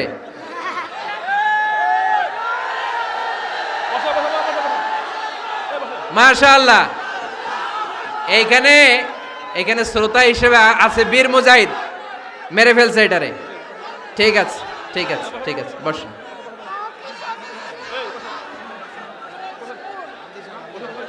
এখনো কথা বাকি, বসেন। একটা আওয়াজ হবে না, একটা আওয়াজ হবে না। আবার আওয়াজ হয় এখানে। তাহলে ফেনীর ভাইয়েরা, অন্যের দোষ খুঁজবো না, নিজের দোষ খোঁজা যাবে? যাবে যাবে? ক্লান্ত হয়ে গেছেন? কষ্ট হচ্ছে? তারপরে 7 নম্বরে আল্লাহ বললেন, ওয়ালা তানাবাজু বিল আলকাব, ওয়ালা তানাবাজু বিল আলকাব। এই ছেলেরা, আমি এখনই উঠে যাব, বিদায় নিচ্ছি, বসো। বসেন ভাই, বসেন। এগুলো অনেক জরুরি কথা, মনোযোগ দিয়ে শুনেন। ওয়ালা তানাবাজু বিল আলকাব, মানুষকে মন্দ নামে ডেকো না। অনেকের নাম চেঞ্জ করে ডাকি, আছে না নাই? না, আমার কলিজার টুকরা ফেনীর ভাইয়েরা, আজ থেকে কখনো কারোর নাম চেঞ্জ করে আমরা ডাকবো না। যে নামে তাকে ডাকলে সে খুশি, আমরা ওই নামে ডাকবো। পারবো তো? কারণ প্রত্যেকের নামটা প্রত্যেকের কাছে বড্ড দামি, প্রত্যেকের নামটা প্রত্যেকের কাছে বড্ড প্রিয়। আপনার নাম কি? লিটন ভাই। মাহবুবুল হক লিটন ভাই। আপনার কাছে মনে হইতে পারে আরে লিটন একটা নাম হইলো, এ তো কত আছে আমাদের এলাকায়। না, এলাকায় অনেক আছে ঠিক, কিন্তু লিটন ভাইয়ের কাছে লিটন নামটা খুব আদরের, যত্নের, ঠিক কি না? আমার নাম কি? আমার নাম মিজান। আরে মিজান একটা নাম হইলো নাকি? কত নাম আছে মিজান, এলাকার চিপাই পয়রাস। এটা ঠিক, অনেক নাম আছে মিজান নামে, কিন্তু যেহেতু এটা আমার নাম, আমার কাছে এই নামটা বড় দরদের, বড় যত্নের, বড় আদরের। কারণ এই নামটা আমার পরিচয় বহন করে। ভাইয়ের নাম কি? স্বপন। স্বপন ভাই এলাকায় অনেক আছে না? তো সিম্পল একটা নাম, কিন্তু না, স্বপন মিয়াজি ভাইয়ের কাছে এটা সিম্পল না, এই নামটা ওনার কাছে বড় যত্নের। মানুষ তার নাম খুব পছন্দ করে, নিজের নামের। কারণ দেখবেন কাগজ আর কলম পাইলে সবাই নিজের নাম লেখে, খালি নিজের নামের সিগনেচার দেয়, আছে না নাই? এরপরে দেখবেন যে কক্সবাজারে গেলে সাগরের তীরে বালু পাইলেই বালুর মধ্যে নিজের নাম লেখে, আবার ওই নামের পাশ দিয়ে লাভও আঁকে, আছে না নাই? আমি অনেক দেখেছি, সাগর পারে গেলেই মানুষের মন উথাল পাতাল করে, তো সাগরের বালিতে নিজের নামটা বড় করে লেখে চারদিক দিয়ে লাভ, মানে এই নামটারে আমি লাভ করি। এটা প্রমাণ করে প্রত্যেকে নিজের নামটারে বড্ড বেশি ভালোবাসে, ঠিক কিনা? এজন্য ফেনীর সোনার টুকরারা, খবরদার বন্ধুরা, নিজেরা যেন একে অপরকে এমন নামে না ডাকি যে নাম শুনলে সে কষ্ট পায়। আজ থেকে কোনো বাজে নামে কাউরে ডাকা যাবে? আব্বা আম্মা আদর করে কত সুন্দর নাম রেখেছে, আবু বাকার, ওরে সবাই ডাকে বকইরা, কপাল পোড়া। আব্বা আম্মা নাম রেখেছে আবু ওয়াক্কাস, ওরে ডাকে আক্কাইচা।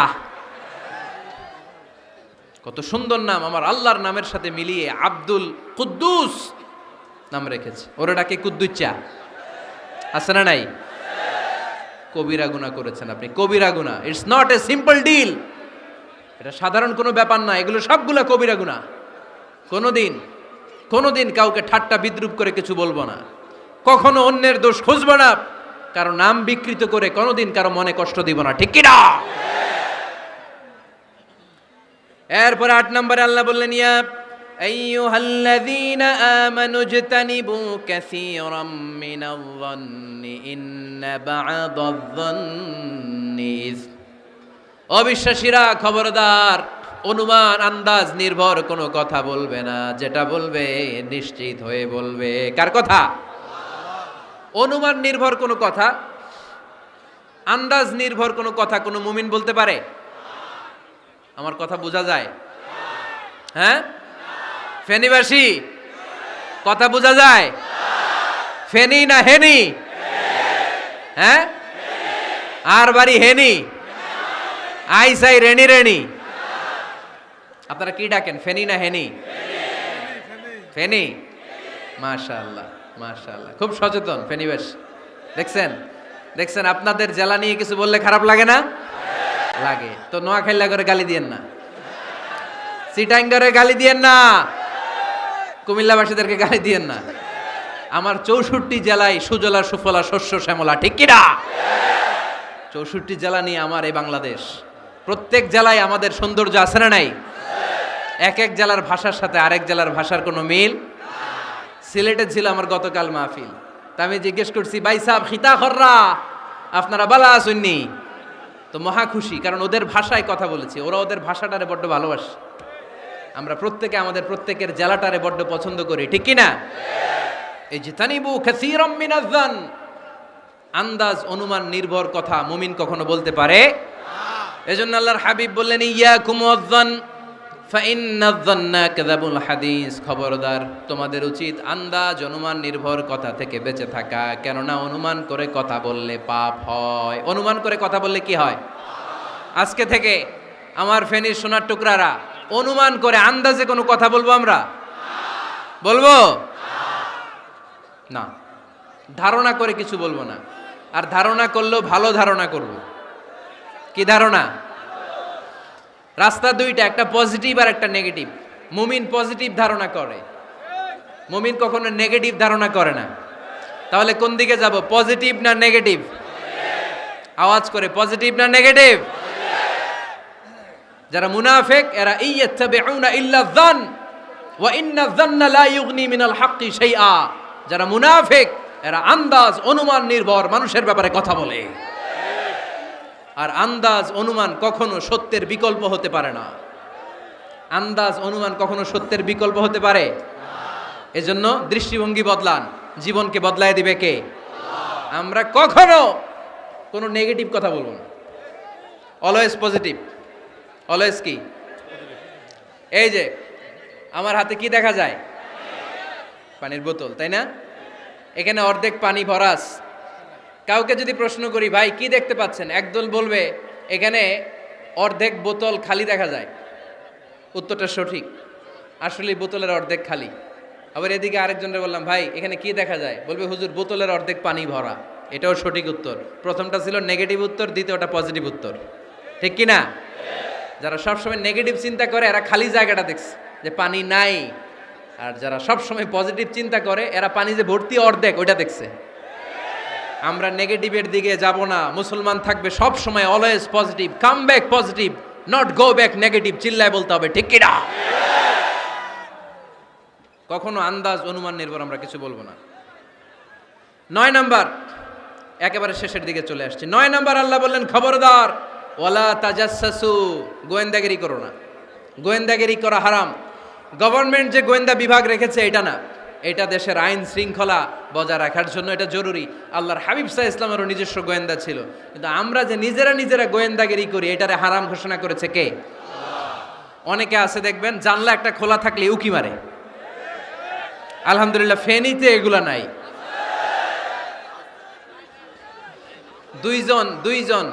দুইজন ওদিকে কি যেন বলতেছে, উনি আড়ি পেতে কথা শুনে, আছে না নাই? ছিদ্র একটা থাকলে উকি মারে, আছে না নাই? খবরদার, ওয়ালা তাজাসসু, গোয়েন্দাগিরি করো না। কখনো কোনোদিন কারো পারমিশন ছাড়া মোবাইলের গ্যালারি চেক করবেন না। কখনো কারো পারমিশন ছাড়া তার ফেসবুকের মেসেঞ্জারে কে কার সাথে চ্যাটিং করেছে এটা করা যাবে না। কখনো কারো পারমিশন ছাড়া তার মেইলের ইনবক্স খুলে দেখা যাবে না। কখনো কারো পারমিশন ছাড়া কারো ব্যক্তিগত চিঠি পড়া যাবে না। দিস ইজ ইসলাম, এটাই ইসলাম। আমরা ইসলামরে শুধু নামাজ আর রোজা আর জিকির আর এই দাড়ির মধ্যে সীমাবদ্ধ করেছি। প্রত্যেকের একটা প্রাইভেসি আছে না নাই? Everyone has privacy and no one should interfere in his privacy or in her privacy. প্রত্যেকের একটা প্রাইভেসি আছে না নাই? মানুষ ছোট হলেও তার একটা সম্মান আছে না নাই? এজন্য ছোট্ট বাচ্চাদেরকে কখনো প্যান্ট খুলতে বলবেন না। অনেকে বলে আরে ছোট মানুষ খোল, আরে তুই খোল, এই খোল তো, আছে না নাই? ওরও প্রেস্টিজ আছে, ওরও সম্মান আছে। খবরদার, everyone has a personal space and no one should interfere someone's personal space. কারো পার্সোনাল স্পেসে যেন আমরা নাক না গলাই। অনেকের বদ স্বভাব ফ্যামিলি ম্যাটার নিয়ে, প্রাইভেট ম্যাটার নিয়ে কথা বলে। ভাই কি চাকরি করেন, সরকারি না বেসরকারি? সরকারি। বেতন কত? উনার বেতন কত? এটা দিয়ে আপনার কি লাভ? ঠিক কি না? মানুষ একটা দেখলে ভাই বয়স কত, ভাই বেতন কত, ফার্স্ট ইমপ্রেশনে, ফার্স্ট যখন আপনি কারোর সাথে দেখা করবেন বেতন কত, বয়স কত, এগুলো জিজ্ঞেস করা যাবে? কেউ যখন কারো ঘনিষ্ঠ হয়, বন্ধুতে রূপান্তরিত হয়, তখন এই কথাগুলো। কিন্তু শুরুতেই প্রাইভেট ম্যাটার নিয়ে, পার্সোনাল ম্যাটার নিয়ে খোঁচাখুচি করা যাবে ওয়ালা তাজাসসু, গোয়েন্দাগিরি করো না। গোয়েন্দাগিরি করাকে হারাম ঘোষণা করেছে কে? শেষ কথা বলি, 10 নম্বরে আল্লাহ বললেন, 10 নম্বরে রব্বুল আলামিন বললেন ওয়ালা ইয়াগতাব বা'দুকুম বা'দা আইয়ুহিব্বু আহাদুকুম আইয়াকুলা লাহমা আখিহি মাইতান ফাকারিহতুম। খবরদার, কেউ কারো গীবত করো না। কি করো না? গীবত করো না। এই উঠতেছে কে? বসেন, এখনই কথা শেষ হবে, একসাথে উঠবো। বসেন, আমার দিকে তাকান, আওয়াজ বন্ধ করুন। একে অপরের গীবত করো না। ব্যাকবাইটিং, চুগলখড়ি, আলহামদুলিল্লাহ ফেনীতে এগুলা নাই। আহা, চায়ের দোকানে বসে এর কথা ওর কানে, ওর কথা ওর কানে বইলা সমাজ একটা গিরিঙ্গি লাগায়, আছে না নাই? আল্লাহর হাবিব বললেন আতাদরুনা মাল গীবা, গীবত কারে বলে জানো নাকি? সাহাবীরা বললেন আল্লাহু ওয়া রাসূলুহু আ'লামু, আল্লাহ আল্লাহর রাসূল ভালো জানেন। বিশ্বনবী বললেন যিকরুকা আখাকা বিমা ইয়াকরাহু, তোমার কোনো ভাইয়ের অনুপস্থিতিতে তার ব্যাপারে এমন কোনো কথা বলা যেই কথা শুনলে সে মনে কষ্ট পাবে। গীবত কারে বলে বুঝছেন? আপনার ভাইয়ের অনুপস্থিতিতে আপনার ভাইয়ের ব্যাপারে এমন কোনো কথা বললেন যেটা শুনলে সে মনে কষ্ট পাবে। এক সাহাবী বললেন আফারাইতা ইন কানা ফি আখি মা আকুল, নবী আমি আমার ভাইয়ের ব্যাপারে যেটা বলছি এটা যদি সত্যিই হয়, তার মধ্যে যদি আসলেই এই সমস্যা থাকে, তাইলে আল্লাহর হাবিব বললেন আরে তাইলেই তো গীবত। আর যদি তোমার ভাইয়ের মধ্যে এই দোষ না থাকে বানায়ে বলো, তাহলে এটা গীবত না, গীবতের চেয়ে ভয়ঙ্কর ফাকাত বাহাত্তাহু, এটার নাম বহতান আর মিথ্যা অপবাদ। চিল্লায় বলেন ঠিক কিনা? কোন মুমিন গীবত করতে পারে? গীবত করার মৃত ভাইয়ের পচা গোশত খাওয়ার সমান। কোন মুমিন কখনো গীবত করতে পারে? এখন হালাল পন্থায় গীবত চলে আমাদের দেশে। কিভাবে জানেন? কথা শুরু করে এইভাবে, কথা বললে তো গীবত হয়ে যায়, বললে তো গীবত হয়ে যায়, তারপরেও বলি একটু, আছে না নাই? হালাল পন্থায় গীবত কি কমু ভাইজান, বললে তো গীবত হয়ে যায়। হালাল করতেছে এটা, হালাল হালাল হালাল না, বললে যদি গীবত হয়ে যায় তো বলবেন কেন? থামেন। কোন মুমিন কখনো গীবত করতে পারে?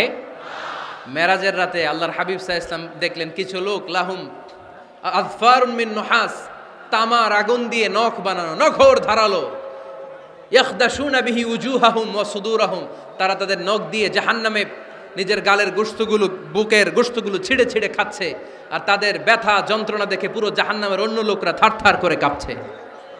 আল্লাহর হাবিব বললেন ইয়া জিবরিল মান হুম মান হাউলা, এরা কারা?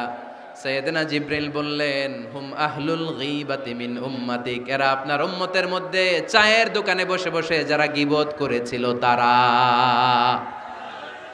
এজন্য কোন মুমিন গীবত করতে পারবে না। অন্যের গীবত আমরা করব না, দোষ খুঁজলে নিজের দোষ খুঁজবো। এই 10টা গাইডলাইন এই ফেনী জেলায় যদি কালকে থেকে ইমপ্লিমেন্ট হয়, আপনাদের কি মনে হয় ফেনীর কোনো এলাকাতে কোনো থানাতে মারামারি বিশৃঙ্খলা এগুলো থাকবে? থাকবে? সব শেষে আল্লাহ তাআলা আমাদেরকে ঐক্যবদ্ধ হওয়ার কথা বললেন। আল্লাহ 5 বার বিশ্বাসীদেরকে ডাক দিলেন, 6ঠবারে আল্লাহ দুনিয়ার সবাইরে ডাক দিলেন, আস্তিক নাস্তিক হিন্দু বৌদ্ধ এদেরকে ডেকে আল্লাহ শেষ করলেন। শেষ কথা শুনতে মনে চায়? এতক্ষণ আল্লাহ বলছে ইয়া আইয়ুহাল্লাযীনা আমানু, এর মানে কি? ওহে ঈমানদারগণ। এবার আল্লাহ ডাক দিছে ইয়া আইয়ুহান নাস, এবার আল্লাহ কি বলে ডাক দিছে? আওয়াজ করে বলতে হবে, কি বলে? এবার আল্লাহ বললেন ইয়া আইয়ুহান নাস ইন্না খালাকনাকুম মিন যাকারিন ওয়া উনসা ওয়া জাআলনাকুম শুউবান ওয়া ক্বাবাইলা লিতাআরাফু ইন্না আকরামাকুম ইনদাল্লাহি আতকাকুম। পড়েন সুবহানাল্লাহ। আল্লাহ ডেকে বললেন ইন্না খালাকনাকুম মিন যাকারিন ওয়া উনসা, ও বিশ্বাসীরা, এটা বলে ডাকে নাই, ও মানব সকল, নিশ্চয় আমি তোমাদেরকে এক নারী আর এক পুরুষ থেকে তৈরি করেছি। ওই পুরুষের নাম কি? ফেনীবাসী আওয়াজ করে বলেন আদম আলাইহিস সালাম। আর ওই নারীটার নাম কি? এই দুইজন থেকে গোটা পৃথিবী। তার মানে আসলে আমরা সব এক। আসলে কি? সব এক। নাস্তিকও আমার ভাই, হিন্দুও আমার ভাই, বৌদ্ধ খ্রিস্টানটাও আমার ভাই। ভ্রাতৃত্ব 3 ধরনের। একটা হচ্ছে মায়ের পেটের ভাই, এটাকে আরবিতে বলে আল উখুয়া আন নাসাবিয়্যা, মায়ের পেটের ভাই, উনি আমার মায়ের পেটের ভাই। আরেকটা আছে আল উখুয়া দ্বীনিয়া, দ্বীনি ভাই। এই যে আমরা সবাই এখানে একে অপরের কি ভাই? দ্বীনি ভাই। 3 নম্বরে হচ্ছে আল উখুয়া আল ইনসানিয়া, মানবতার দিক থেকে ভাই। সে দৃষ্টিকোণ থেকে হিন্দু আমার ভাই, বৌদ্ধ আমার ভাই, কারণ সেও মানুষ আমিও মানুষ। আমাদের সবার বাবার নাম কি?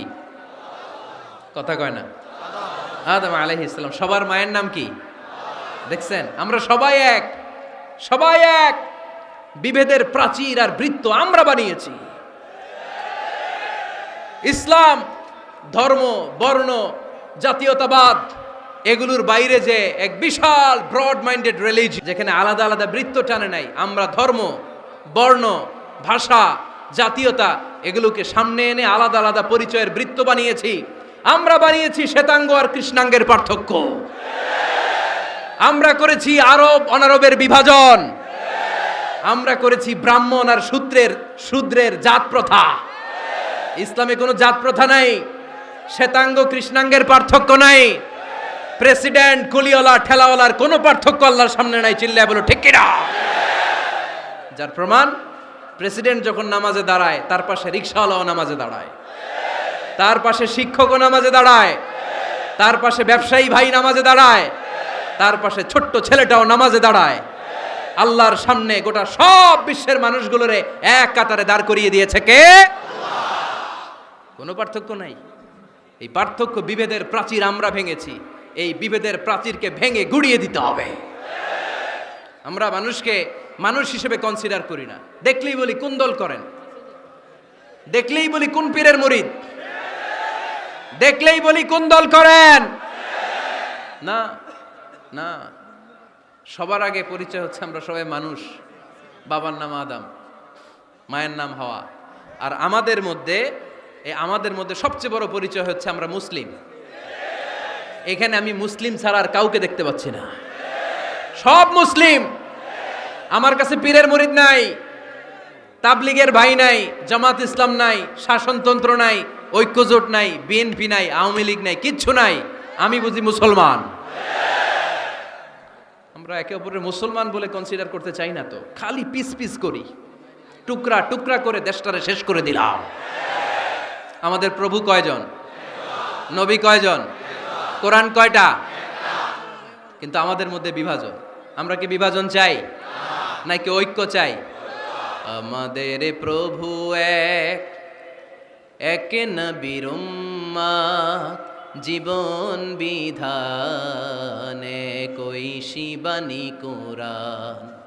তবে কেন এক নও হে মুসলমান, এক হও এক হও করিয়া আহ্বান। পড়েন আমিন।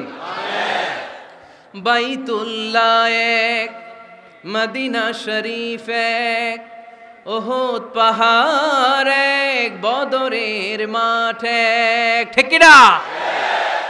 একটা তো জীবন আর মরণ যে একটাই, একের সাথে মিলে মিশে একটাই প্রাণ। তবে কেন এক নও হে মুসলমান, এক হও এক হও করিয়া আহ্বান। পড়েন আমিন। বিভেদের প্রাচীর আর দেয়ালকে ভেঙে দেওয়ার জন্য এই যুবক ছেলেগুলাই যথেষ্ট। ঠিক কি না? আমার বাংলাদেশকে মাদক মুক্ত করার জন্য, ইফটিজিং মুক্ত করার জন্য, সুদ মুক্ত করার জন্য, যৌতুক মুক্ত করার জন্য আমার ফেনীর কলিজার টুকরা যুবকেরাই যথেষ্ট।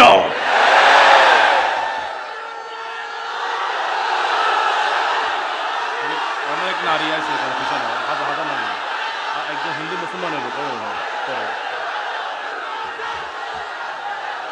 অনেক নারী আছে, হাজার হাজার পিছনে, সবাই আছে।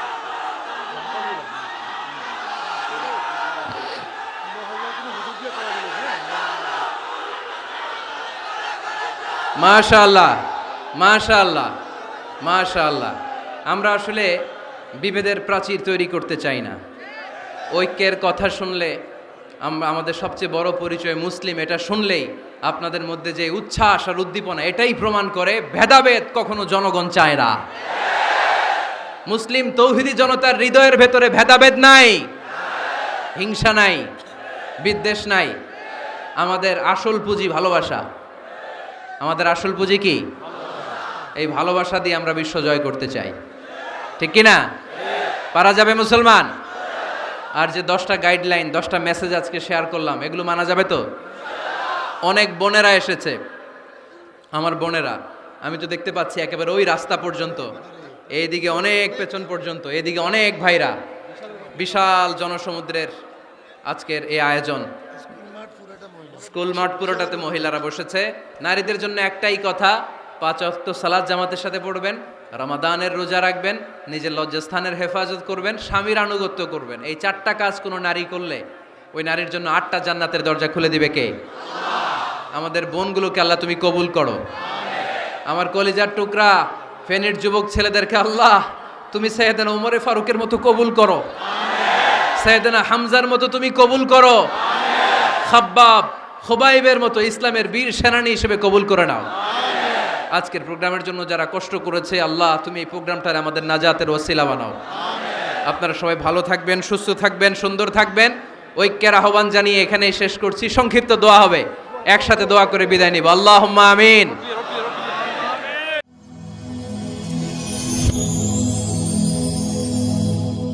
Rose TV 24. Enjoy by listening to the Holy Quran.